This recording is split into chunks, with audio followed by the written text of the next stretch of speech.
금령 함께 보도록 하겠습니다. 한 시간에 끝내는 것은 말도 안 되지만 그 말도 안 되는 것을 해보도록 하겠습니다. 우선 421페이지에 1번 문제 사셨죠. 주택에 해당하지 않는 것을 모두 고르는 것 찾도록 되어 있습니다. 기업 다가구택 니은 공간이 있는데 이 공간은 시장 관절을 말하거든요. 아무리 훌륭한 시장님이라 할지라도 사업계획 승인마다 35 공간을 만들어줄 필요 있다 없다? 없다. 그래서 공간은 주택법상 사업계획 승인 대상 주택 범위에 포함되지 않습니다. 그리고 다세대 주택, 기숙사. 여기 기숙사는 준주택이지 사업계획 승인 대상 주택이 아닙니다. 그리고 오피스텔. 오피스텔은 업무시설에 해당되는 것으로 얘는 건축 허가받아 만드는 것이지 사업계획 승인 대상 아닙니다. 예, 그러면 우리 주택법과 관련되어 1페이지 찾으셨죠?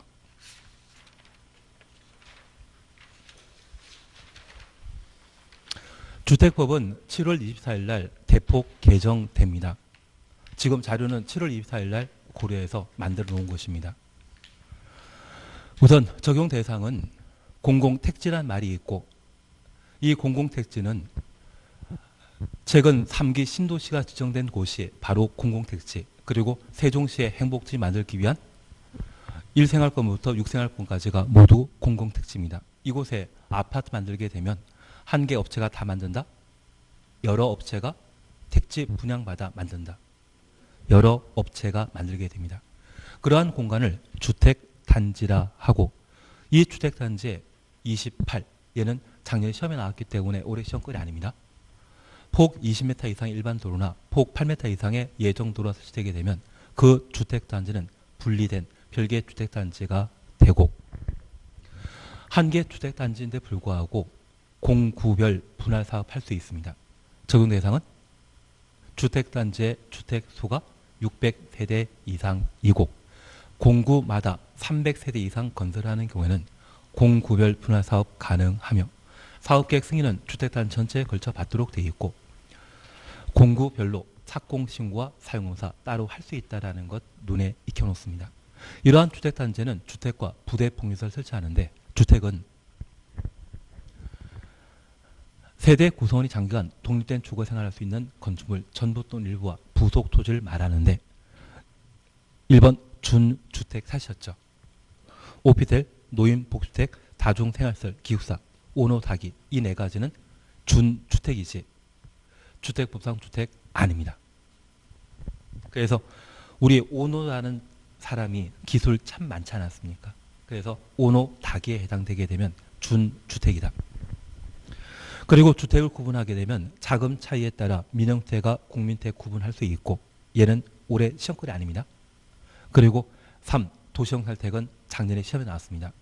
올해는 양가로 4번의 기타 세대 구분형 공동택을 함께 보시는데 세대 구분형 공동택은 공동택 한 세대를 세대별로 구분 생활 가능한 구조로서 구분된 공간 일부에 대해서는 구분 소유할 수 없는 주택을 말합니다. 사업계획 승인받아 건설하는 것과 공동택관리법에 따라 허가받아 세대 구분형 공택 건설할 수 있는데 각각의 건설 기준 4가지를 무조건 정리해 놓으셔야 됩니다. 올해 무조건 해주셔야 됩니다. 그리고 양가로 5번 토지 임대 분양주택 사셨죠. 토지 소유자와 주택 소유자는 같다 다르다? 다릅니다. 그래서 주택 소유자는 토지를 사용할 수 있는데 그 사용 방법은 임대차 관계로 사용할 수 있고 임대 기간은 몇 년? 40년. 주택 소유자 75%의 동의받아 40년 범위 내 갱신할 수 있습니다. 2년 이내 증액 청구할 수 없다라는 것 눈에 익혀주시고 3은 천천히 해나가시면 됩니다. 그리고 6번 기타의 주택단지에는 부대시설과 봉시설이 있는데 이 부대시설은 주거생활에 꼭 필요한 필수시설을 말하는 것으로서 주차장이나 단지 내 도로, 조경 등이 있다고 하면 얘는 부대시설이고 어린이집이나 경로당 등이 있다고 하면 걔는 복리시설에 해당되게 됩니다. 단지 내 상가 보신 적 있죠? 걔는 부대시설이다, 복리시설이다. 복리시설에 해당되는 것 파악해 놓습니다. 그리고 간선시설은 주택 단지를 건설하게 되면 단지 내 전기, 수도, 도로 등의 시설이 있습니다. 얘는 단지 외부 시설과 연결돼야만 사용할 수 있거든요. 그러면 1번, 2번, 3번 중에 가장 먼저 설치되어 있는 것은 3번. 그래서 이미 설치된 시설이라 해서 얘를 뭐라 한다? 기간시설. 1번, 2번 중에 먼저 만들어져 있는 것은 1번, 기간시설. 저 기간시설과 기간시설 연결시키는 것을 간선시설이 하는데 우리가 1번 국도에서 2번 국도 갈아타기 위해서는 간선도로 이용한 적 있지 않습니까? 그걸 간선시설이라 표현합니다. 그러면 주택단지 안의 도로는 부대시설이고 단지 밖의 도로와 연결시키기 위해서는 진입도로 필요하거든요. 그 진입도로는 가장 대표적인 간선시설에 해당된다는 것 파악하십니다. 그래서 이 간선시설은 주택단지 경계선부터 단지 외부 기간시설까지를 간선시설이라 표현하게 됩니다. 취지 이해하신 겁니다. 그런데 가스, 통신, 지역 난방시설 세 가지는 주택단지 내 기간시설 포함합니다. 우리 가스는 도시가스를 그냥 공급하게 되면 도시가스는 밀도 때문에 특정 층에 몰리게 되거든요. 가스 폭발 사고가 발생하게 됩니다. 그래서 1층부터 25층까지 도시가스가 잘 공급되게 하기 위해 정압조정실이라는 것을 만들게 됩니다. 압력 조정하는 것을 말하는데 그 정압조정실은 단지 경계선에 설치하게 되면 지나가는 사람이 발로 가끔 차게 될 겁니다. 고장나면 그 아파트 단지에 폭발사고가 발생합니다. 그래서 이 정압조정실은 사람 손이 안 닿는 안전한 곳에 설치할 필요 있거든요. 그것은 단지 안입니다. 단지 안인데 거기까지를 뭐라 한다? 간선시설이라 표현합니다. 그래서 가스, 통신, 지역 난방시설은 주택단지 안의 기간시설을 일부 포함하게 되는데 그 대상이 딱 세 개라는 것만 다시 한번 확인해 놓습니다. 리본에 대해서는 조금 이따 보시도록 합니다. 그러면 우리 이걸 토대로 우리 다시 한번 보시게 되면 주택에 해당되지 않는 거 찾으라고 하면 얘는 준주택 찾으라는 이야기거든요. 그래서 우리 공관은 건축법상 단독택이지만 주택법에서는 사업계획 승인받아 30호 공간 만들 필요 있다 없다? 없다라는 것 확인하시고 기숙사 찾으셨죠? 기숙사는 온호 다기에 해당되는 것으로 얘는 준주택이지 주택법상 주택 아니라는 것 확인하시고 오피스텔 주택이다 아니다? 아니다. 준주택. 온호 다기라는 말 기억나신다고 하면 주택에 해당되지 않는 것 찾으라고 하면 니은, 리을, 미음 그 세 가지 조합되어 있는 4번을 답으로 해주시면 됩니다. 예, 다음 페이지에 작년 기출 문제입니다. 잠깐 확인하십니다. 1번입니다. 주택단지에 해당되는 토지가 폭 8m 이상의 도시계획 예정도로로 분리된 경우 분리된 토지는 각각 별개 주택단지로 본다. 맞다 틀리다. 28이라는 말 기억나지 않으십니까? 그러면 하나 이해하실 것이 있습니다. 사업계획 승인받아 아파트 단지를 조성했는데 이 단지 한가운데 폭 8m의 도시계획 예정 도로가 만들어지게 되면 얘는 도시군 계획설이거든요. 저 도시군 계획설은 뭐 할 땅이다? 소유할 땅이고 이 도로가 만들어지게 되면 종전에 한 필지 토지는 계속 한 필지입니까? 분리됩니까? 도로가 설치되게 되면 분리되지 않겠습니까? 그래서 이런 경우는 각각 별개 주택단지로 판단하게 됩니다. 취지 이해하시겠습니까? 그리고 2번입니다. 단독택에는 다가구택이 포함되지 않는다. 포함되죠. 현재 사업계획 승인 대상 주택범위에 제외시키는 것은 공관과 기숙사 두 가지는 사업계획 승인 대상 아닙니다. 3번입니다. 공동택에는 아파트 연립, 기숙사 등이 포함된다. 기숙사는 준주택이지 주택법상 사업계획 승인 대상 공택에 포함된다. 빠진다. 기숙사는 준택이죠. 빠져야 될 겁니다. 그리고 4번입니다. 주택이란 세대 구성원이 장기간 독립된 주거 생활을 할 수 있는 건축물 전부 또는 일부를 말하며 부속 토지는 제외한다. 땅 없이 건물 존속할 수 없죠. 그래서 부속 토지도 주택 범주에 포함시키게 됩니다. 다만 이 부속 토지는 주물에 해당되겠습니까? 종물입니까? 종물에 해당되기 때문에 주택에 당연히 딸려있는 그런 공간으로 파악하게 됩니다. 그리고 5번입니다. 주택단지에 딸린 어린 놀이터, 근린 생활시설, 유치원, 주민 운동시설, 어린 놀이부터 주민 운동시설까지 가로 해놓으시는데 얘는 복리시설입니다. 지역 난방 공급시설, 이건 지역 난방시설인데 얘는 간선시설에 해당되거든요. 그래서 우리가 꼭 기억하실 것이 딸리냐만 쓰게 되면 얘는 부대시설을 말하는 것으로서 단지 내 주차장, 주택단지 안에 도로, 관리사무소, 담장 이러한 것들이 부대시설로서 주택단지에 딸린 것을 말하는 것이고 방금 보셨던 놀이터, 근린 생활시설, 단지 내 상가를 말합니다. 유치원 등은 복리시설에 해당되고 지역 난방시설과 진입 도로는 뭐다? 간선시설. 그렇게 각각 구분해 주십니다. 그래서 작년 기출문제 패턴 잠깐 살펴보시게 되면 우리 28이라는 것 좀 이해되시겠습니까? 작년에 얘가 시험에 나왔다고 하면 올해 시험 나올 것은 공구별 분할 사업으로 기억해 놓으시고 주택단지의 규모가 600세대 이상일 때 공구별 분할 사업 가능하며 공구별 분할 요건은 300. 공과 경계 사이에는 폭 6m 이상의 경계 확보할 것. 착공신고와 사용검사 따로 할 수 있다. 그걸 좀 정리해 주시는 게 필요하십니다. 2번입니다. 용어에 관한 설명 틀린 거 찾도록 되어 있습니다. 1번. 주택단지에 입주한 생활 복리를 위한 유치원은 복리시설에 해당한다?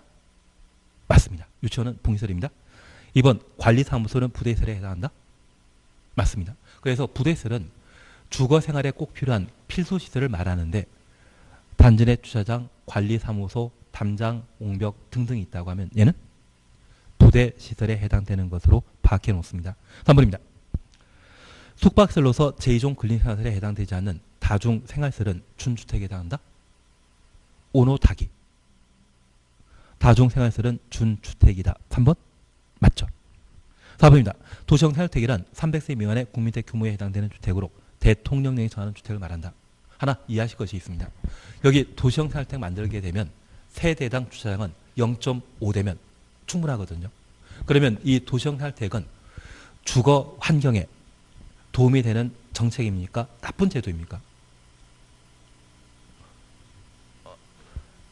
건축 주장에서는 땡큐인데 그 동네 사는 사람들은 주차장 부족 현상이 심각해지거든요. 그래서 이 도시형 생활주택 만들게 되면 사업계획 승인받더라도 얼마까지만?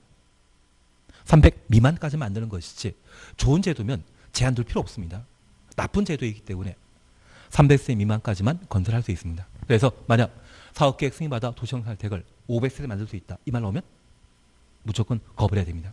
그리고 이 도시형 생활주택은 공구별 분할 사업 할 수 있다? 공구별 분할 사업은 몇백 세대부터? 아니, 600세대부터. 600세대 이상일 때 공구별 분할 사업 할 수 있기 때문에 이 도시형 생활주택에 공구별 분할 사업 가능하다. 그런 취지 주문 나오면 그것도 틀린 겁니다. 왜? 도시형 생활주택은 사업계획 승인받더라도 얼마까지만? 300 미만까지만 건설할 수 있기 때문에 공구별 분할 사업도 적용되는 거 아닙니다. 취지 조금 이해되시겠습니까? 그리고 5번입니다. 수도권에 소재한 수도권 추천호수입니다.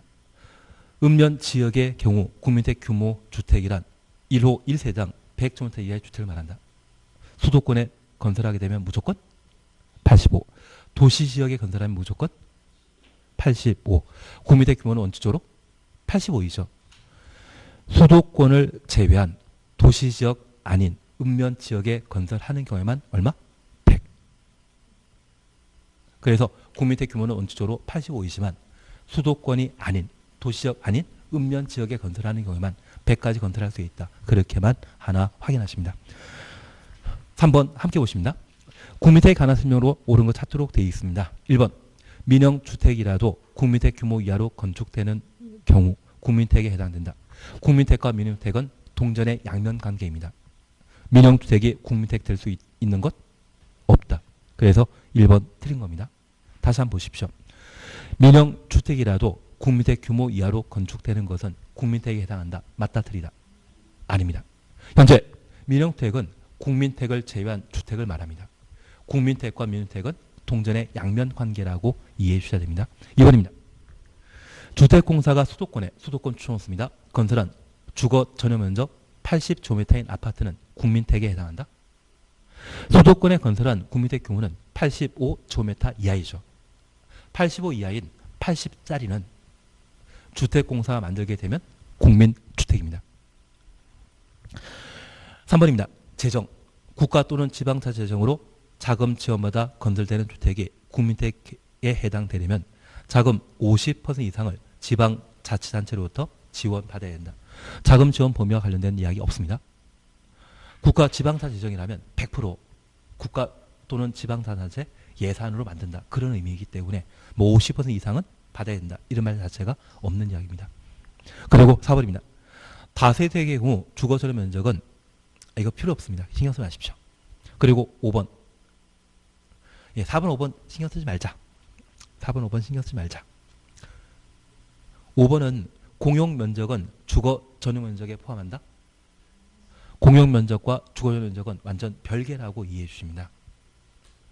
그리고 4번은 내가 평상시에 수업 중에 못 들었던 이야기 나오면 걔는 정답과 관계 있다 없다. 없다 그렇게 생각하십시오. 저 시험에 나올 것만 이야기하기 때문에 시험에 이상하게 나와 있으면 못 봤던 게 나와 있으면 전혀 관계없다. 그 생각해 주는 것도 방법일 겁니다. 예, 4번은 그냥 지나가십니다. 5번, 6번 다 분리 요건이거든요. 그리고 작년에 기출문제 출제되었 작년에 이 정도만 봐주시고 바로 어디 봐주시는가 하면 10번 문제를 봐주십니다. 10번 차시였죠. 근데 우리 올해 부탁드릴 것은 제가 나는 세대 구분형 공택 열심히 할 거다. 우리 한 장짜리 잠깐 해보십니다. 여기 세대 구분형 공택은 법정 세대가 하나인데 실질적으로 두 세대 이상이 생활하는 것을 세대 구분형 공택이라 표현합니다. 그래서 생활할 수 있지만 구분된 공간에 대해서는 구분 소유할 수 있다 없다. 없다라는 것 밖에 없습니다. 현재 세대 구분형 공택은 2년 전에 법을 개정하여 사업계획 승인받아 건설하는 것과 공동택관리법에 따라 허가받아 세대 구분형 공택으로 개조하는 것이 가능한데 여기 건설하게 되면 독립된 생활 가능하도록 욕실 부엌 설치하고 현관 따로 만들도록 되어 있습니다. 다만 2번, 3번, 4번을 우리가 꼭 기억해 주셔야 됩니다. 여기 세대 구분 공택은 처음에 만들어질 때 하나의 구조로 만들어졌겠습니까? 분리된 구조이겠습니까? 분리된 구조입니다. 그래서 향후 가족 수가 늘어나게 되면 통합 사용할 수 있도록 연결문이나 경량 구조에 경계벽 설치하도록 되어 있습니다. 그리고 이 세대 구분 공택은 전체 세대 중에 얼마? 3분의 1까지만. 전체 주거전 면적의 3분의 1까지 세대 구분 공택으로 건설할 수 있습니다. 반면 개조와 관련되어 첫 번째는 필요 없습니다. 독립된 생활 가능하도록 욕실, 현관 설치하고 구분, 출입문 설치하도록 되어 있는데 얘는 신경 쓸 필요 없습니다. 문제가 되는 것은 기존 세대 포함하여 몇 세대 이하로 한다? 2세대 이하로만. 사업계획 승인받아 건설하게 되면 법정 세대가 하나인데 실제 생활할 수 있는 구조를 3개, 4개까지 할 수 있습니다. 그런데 개조하게 되면 60평짜리 아파트를 할지라도 몇 개만. 하나만 더 추가할 수 있습니다. 그래서 개조 시에는 공동택관리법 적용하게 되면 기존 세대 포함하여 얼마까지만? 이걸 잡으셔야 됩니다. 얘가 건설 기준에 접목되게 되면 바로 틀립니다. 기존 세대 포함하여 2세대 이하를 할 것. 얘는 공동택관리법에 따라 기존 공동택을 개조하는 데 적용되는 기준이라는 것. 그걸 잡아내시는 게 필요합니다. 그리고 세 번째 보게 되면 전체 세대 중에 10분의 1까지만 세대 구분공택으로 개조할 수 있고 동해 세대 중에 얼마? 3분의 1까지만. 그러면 우리가 잠깐 이해하실 것은 이 세대 구분형 공택은 좋은 제도이다, 나쁜 제도이다. 나쁜 제도입니다. 법정 세대 하나에 한 세대 사는 것이 원칙인데 2세대 이상이 함께 사용하게 되면 동일한 주택단지에 지나치게 많은 사람들이 거주하게 되거든요. 얘는 과밀화 현상이 발생할 수 있습니다. 건설하게 되면 그 과밀화 현상에 대한 충분한 대책을 마련하기 때문에 전체 세대가 600세대라고 하면 600세대의 3분의 1인 200세대를 두 세대 이상이 생활할 수 있도록 만들 수 있지만 기존 공택을 개조하게 되면 과밀 현상에 대한 대책이 있다 없다? 없습니다. 그래서 전체 세대가 600세대라면 얼마까지만?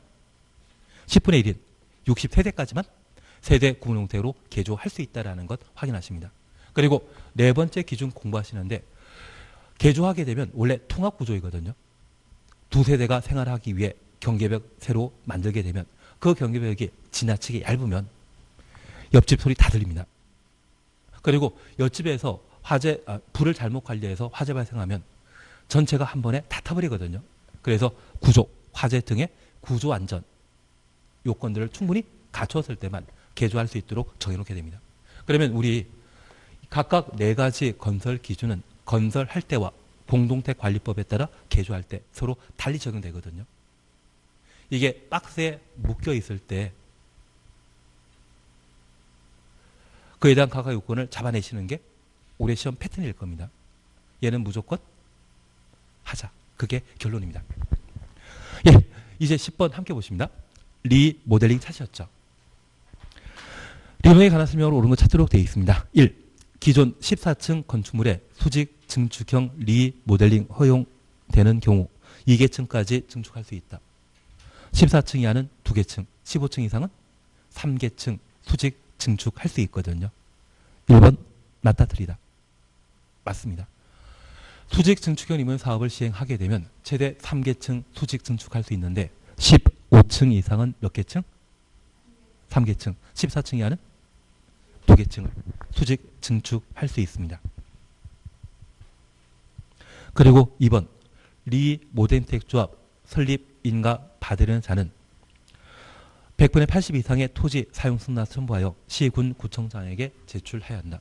리모델링택 조합은 공동택의 주택 소유자가 리모델링하기 위해 설립한 조합으로서 대지 소유권은 이미 확보되어 있거든요. 80% 이상의 대지 사용권 필요 있다 없다? 없습니다. 그리고 올해 개정되었습니다. 개정되었기 때문에 나중에 자료에 다시 한번 보셔야 될 겁니다. 그리고 3번입니다. 소유자 전원 동의 받은 입주자 대표 회의는 소유자 전원 동의 입주자 대표 회의 가로 해놓습니다. 소유자 전원부터 입주자 대표 회의 가로 해놓습니다. 시군 구청장에게 신고하고 리모델링 할 수 있다. 시군 구청장에게 허가받아야 됩니다. 허가받아야지 신고하고 리모델링 못합니다. 그리고 4번입니다. 수직 증축형 리모델링의 경우 리모델링택 조합의 조합 설립인가 신청서에 당해 주택이 사용 공사 받은 후 10년 이상, 10년 추천했습니다. 경과했음을 증명한 서류 첨부해야 한다. 10년 경과하면 대수선형 리모델링 할 수 있고 15년 경과되어야만 증축형 리모델링 사업 할 수 있는데 방금 보신 수직 증축형 리모델링은 증축형입니까? 대수선형입니까? 증축형. 증축형이면 몇 년 지나야 된다? 15년. 그래서 4번 지문 틀린 겁니다. 5번입니다.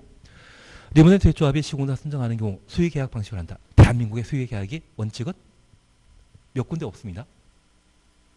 수의계약하면 공사대금 많이 지급해야 되지 않겠습니까? 그래서 어떤 방법으로? 경쟁 입찰 방법이 원칙이고 수의계약은 예외에 해당되는 것으로 파악해 놓습니다. 그래서 10번은 답을 옳은 거 찾으러 되어 있으니까 1번. 근데 1번 알면 나머지 안 봐도 상관없지 않겠습니까? 공법은 딱 부러집니다. 알고 있으면 바로 찍을 수 있습니다. 괜한 이야기 들었나 봅니다. 그러면 우리 한 장짜리 잠깐 봐주십니다. 근데 주택법은 아마 이것 하나면 부족합니다. 사실은 이게 이상과에 나오면 진짜 어렵게 나오면 부족하면 부족하는데 이 정도면 기본적인 것은 다 정리될 겁니다. 우선 4번 리모델링 찾으셨죠? 현재 리모델링은 대수선형과 증축형을 나누게 되는데 대수선형은 몇 년? 나와 있지 않지만 10년 경과, 증축형은 사용검사후 몇 년? 15년 경과돼야 되고 시군 구청장이 실시하는 안전진단 후에 증축형 리모델링을 할 수 있습니다. 증축하게 되면 주거 전용 면적을 얼마? 30% 증축할 수 있고 세대 주거 면적이 85제곱미터 미만의 경우는 얼마? 40%를 증축할 수 있습니다. 이러한 증축형 리모델 사업은 세대수 증가형과 수직 증축형으로 각각 구분할 수 있는데 여기 세대수 증가형 리모델 사업과 관련되어 꼭 기억하실 게 있습니다. 과밀화 현상 발생할 수 있거든요. 원래 세대보다 세대수 늘어나면 동일한 주택단지에 세대수 늘어나면 과밀화 현상 발생할 수 있지 않습니까? 그 과밀화 방지하기 위해 기존 세대수의 얼마? 15%까지만 세대수 늘릴 수 있습니다. 그래서 아파트 단지가 100세대라고 하면 15세대만 더 늘릴 수 있다. 그렇게 파악해 놓습니다. 그리고 이렇게 세대수 늘어나게 되면 전기, 수도 등의 기반세는 충분하다, 부족하다. 부족할 수 있거든요. 그래서 세대수 증가 리모델 사업으로 50세대 이상으로 늘어나게 되면 도시계획위원회 심의 거쳐 리모델링 허가 받을 수 있습니다. 도시계획위원회 심의 대상은 몇 세대부터? 50세대라는 것 눈에 확인해 놓습니다. 그리고 종전에 100세대일 때 대지의 지분이 각각 10평이 있었거든요. 115세대로 바뀌게 되면 대지 지분은 예전과 같다 다릅니다. 그래서 세대 증가 리모델 사업에는 항상 권리 변동 계획을 수립해야 됩니다. 왜 권리 변동 계획 필요한지 이해되시겠습니까? 그리고 수직 증축형 리모델 사업은 층수가 달라지는 걸 말합니다. 15층 이상일 때는 3계층, 14층 이하일 때는 2계층. 그런데 층수가 달라지게 되면 옛날 기둥, 내력벽 그대로 사용한다? 보강공사해야 된다. 보강공사해야 됩니다. 보강공사하게 되면 옛날 기둥을 어떻게 만들어지지 알아야 되지 않겠습니까? 그래서 해당 공택 신축 당시에 이때 신축은 20년을 말합니다. 15년, 20년을 말합니다. 그때 구조도 보유하는 때만 수직 증축형 리모델 사업 할 수 있습니다. 그리고 이해는 되시겠습니까? 뭐 반복하다 보면 나중에 세뇌돼서라도 하지 않을까. 그리고 우리 잠깐 확인하실 것은 수직 증축형 리모델 사업의 경우는 2차 안전 진단을 실시합니다. 증축형 리모델 사업은 허가 받기 전에 1차 안전단을 하도록 되어 있고 수직 증축형 리모델 사업은 허가 받은 후 또 안전단을 실시합니다. 2차 안전단 적용되는 것은 수직 증축형 리모델 사업만. 그러면 이런 리모델 사업은 시군 구청장에게 허가받아 시행하는 것이 원칙인데 늘어난 세대수가 30세대 이상인 때에는 사업계획 승인 대상입니다. 늘어난 세대수가 30세대 미만인 경우는 시군 구청장에게 허가받도록 되어 있습니다. 그러면 시군 구청장에게 허가받고자 하면 입주자 대표회의가 리모델 사업의 시행자라면 소유자 전원 동의받아야 되고 조합을 설립하여 시군 구청장에 허가받고자 한다면 전체 75 법 개정되었습니다. 전체 75%와 동별 50% 이상이 동의받아야 되며 한 개 동을 리모델 하고자 한다면 그 동의 구분 소유자의 의결권 75% 이상의 동의받아야 됩니다. 3년 전에는 얘가 80%였는데 지금은 개정되어서 75%. 그리고 입주자, 사용자, 과유채가 리모델 사업하고자 한다면 입주자 전체 동의받아야 되는데 하나 이해하실 것이 있습니다. 입주자 대표회의가 리모델 사업 시행하는 경우에는 소유자 전원 동의. 이사하면서 리모델 하는 경우 있거든요. 그래서 입주자, 사용자, 관리체가 리모델 하고자 한다면 입주자 전원 동의 받아야 되는데 저 입주자와 소유자는 같다 다르다. 입주자는 소유자와 그를 대리하는 배우자, 직계종비속, 가족을 다 말하는 것이고요. 소유자는 등기상의 권리자를 말하는 겁니다. 취지 그렇게만 이해해 놓습니다. 예, 그러면 11번 함께 보십니다. 11번 찾으셨죠? 1번 입주자, 사용자, 관리주체. 입주자 대표회의의 경우는 소유자 전원 동의. 입주자, 사용자, 관리주체라면 한 줄 밑에 입주자 전체 동의 받아야 된다. 맞다 틀리다. 맞습니다. 2번입니다. 리모델링에 동의한 소유자는 입주자 대표회의가 시, 군, 구청장에게 허가 신청서 제출한 이후에도 철회할 수 있다. 신청서 제출하고 철회를 마음대로 하게 되면 리모델링 사업은 제대로 진행되지 않을 겁니다. 철회한다 못한다. 신청 전에 철회할 수 있지만 제출된 이후에는 못한다. 그렇게 잡아놓으십니다. 그리고 3번입니다. 수직 증축은 리모델링 대상이 되는 기존 건물의 층수가 15층 이상일 때는 3계층까지 증축할 수 있다. 맞고 주택 단지 전체를 리모델하고자 하는 경우 단지 전체 구분 소유자 3분의 2, 각 동의 구분 소유자 의결권 과반수 결의 얻어야 된다. 여기 4번은 옆에다가 조합 설립이라고 해놓습니다. 조합 설립 시에는 3분의 2 이상의 동의 받도록 되어 있고요. 설립된 리모델 조합이 리모델 허가받고자 한다면 75%의 동의 받도록 되어 있습니다. 그래서 지금 4번은 2번이 있기 때문에 옳은 것으로 대신 제가 부탁드릴 게 있습니다. 지금 4번 같은 질문을 만들게 되면 이 질문 자체가 출제하는 사람이 잘못 만드셨는데 이때는 구제를 안 해주다 보니까 이러거든요. 다만 우리가 기억하실 것은 조합 설립 목적이라면 3분의 2. 조합이 리모델 허가받고자 한다면 얼마? 75%의 동의. 시, 군, 구청장이 허가받는 때는 75%이고요. 조합 설립하는 때는 얼마? 3분의 2. 그렇게 구분해 놓습니다. 5번 증축형 추천없습니다. 리모델 하려는 자는 시, 군, 구청장에게 안전한 요청해야 된다. 대수선형은 안전한 필요 없습니다. 언제만? 증축하는 때만 안전진단 필요하다라는 것 확인해 놓습니다. 그리고 다음 페이지 세대 공동택인데 얘가 법이 개정되어서 지금 통하지 않습니다. 그래서 얘는 건설했는지 공동택관리법에 따라 개조되었는지 그런 기준으로 다시 한번 봐주셔야 될 겁니다. 그래서 얘는 옛날 문제이기 때문에 어울리지 않습니다. 그리고 조합과 관련되어서는 이거 문제 참 많이 나오거든요. 왜? 매년 시험에 나오니까. 근데 이게 7월 달에 법이 다 바뀝니다. 그래서 오늘은 그냥 눈에 익혀만 주는 걸로 해주십니다. 한 장짜리 보시게 되면 3분 후에 끝날 겁니다. 3분 후에 끝날 겁니다. 2번 로마 숫자 2번 주택 건설 절차 사실이었죠.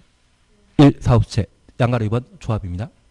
현재 조합 설립하고자 한다면 시, 군, 구청장에게 인가받도록 되어 있고 구미택 공급받기 위한 직장주택조합이라면 신고하고 설립할 수 있는데 지역 직장주택조합 설립하고자 하면 주택건설 대지의 80% 이상의 토지 사용권과 사용권 충없습니다. 주택건설 대지의 15% 이상의 소유권 확보할 것 15% 주충없습니다. 소유권 확보해야 됩니다. 그래서 올해는 대지 소유권과 사용권 동시에 확보한 때 조합 설립 인가 받을 수 있습니다. 아마 80과 15 빈칸 만들어지게 되면 그것 조합하는 것 물어볼 수 있을 겁니다. 그리고 2번입니다.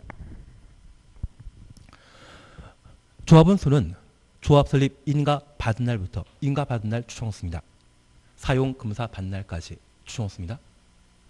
인가 받는 날부터 언제까지? 사용 검사일까지 계속하여 주택건설 예정 세대수의 50% 이상 최소 20명 이상 확보할 것. 그리고 조합원 자격은 무주택 세대주이거나 85제곱미터 이하의 주택을 한 채 소유한 자만 조합원 될 수 있는데 그 무주택 등의 요건은 인가일입니까? 인가 신청일입니까? 인가 신청일부터 언제까지? 입주 가능일까지. 그러면 우리 잠깐 이해해 주실 것이 있습니다. 현재 조합원 수와 조합원 자격 요건에 관한 사항을 함께 보시는데 이 조합원 수는 조합 설립 인가 이후 문제이거든요. 조합이 유지되기 위해서는 조합 만들어지고 그때부터 조합주택 건설 사업 모두 완료될 때까지. 그래서 조합원 수는 조합 설립 인가 받은 날부터 언제까지? 사용 검사일까지. 그런데 이 조합원 자격은 지역주택조합이나 지자체조합 만들기 위한 요건입니다. 주택조합은 무주택 세대주이거나 85제곱미터 이하의 주택을 한 채 소유한 자만 조합은 낼 수 있거든요. 조합은 된 상태입니까? 조합은 전입니까? 될 수 있다. 조합 설립 전이거든요.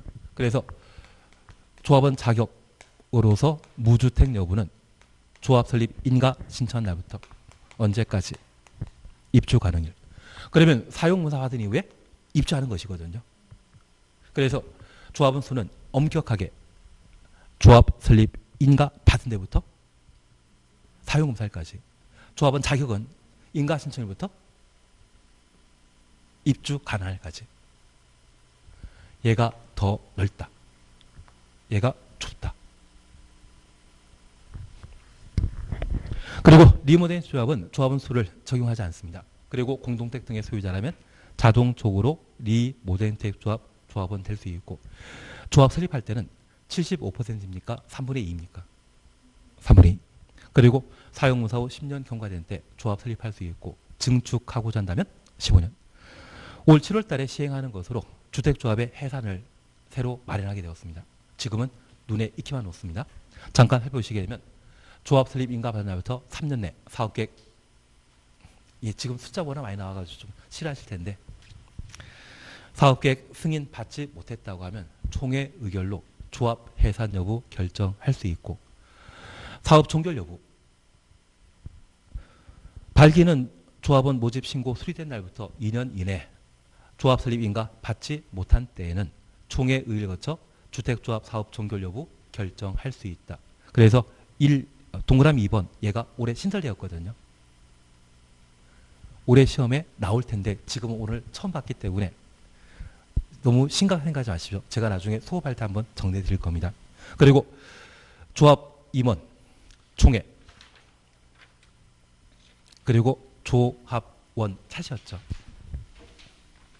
제가 하나 부탁드릴 게 있습니다. 총회에서 20% 이상이 직접 출석하여 결정할 수 있는 사항으로 대표되는 5가지 서술 해놨는데, 우리 4번의 조합 임원의 선임 회의 차시였죠. 얘는 중요한 사항이다, 경미한 사항이다. 중요한 사항. 그리고 5번 조합 해산 차시였죠. 해산 얘도 중요합니다. 그래서 나는 이 말 기억난다? 정하나 게임에.